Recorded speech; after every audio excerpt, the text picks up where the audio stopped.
Ukraine's President Volodymyr Zelenskyy is expected to address Britain's Parliament in the coming hour. He will later meet with King Charles III. Let's get over to Ollie Barrett. He's in London for more on this. Ollie, it's his first wartime visit to the UK. What is President Zelenskyy hoping to achieve from his visit there?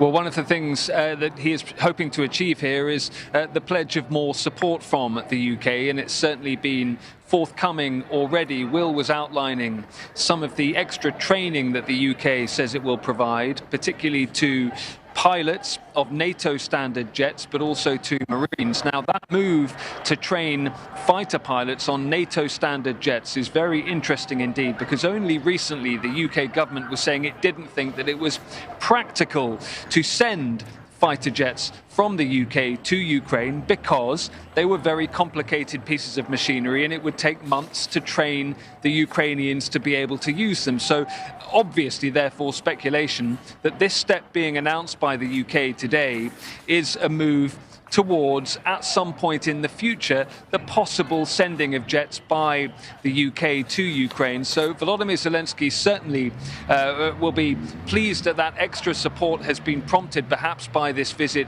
to the UK. I think he also wants to thank the United Kingdom for its support so far. Prime Minister Rishi Sunak's just been talking in the Commons in Prime Minister's questions about what he says is support for the Ukrainian military going back for a long time before the conflict and not just after the Russian invasion of Ukraine was launched. So it's partly about thanking the UK for its support and it's partly about trying to secure more. Well, President Zelenskyy has reached out to other parliamentary sessions around Europe. He's spoken to Congress in the United States, but it's his first time that he's going to address the House of Commons since the start of the war. What's the significance of the timing of his visit? Again, partly it's to do with, I think, the fact that we are approaching that anniversary of the Russian invasion of Ukraine, and world leaders, including President Zelenskyy, have wanted to mark that, and they've wanted to mark that in various ways, including with the extension of further support to Ukraine.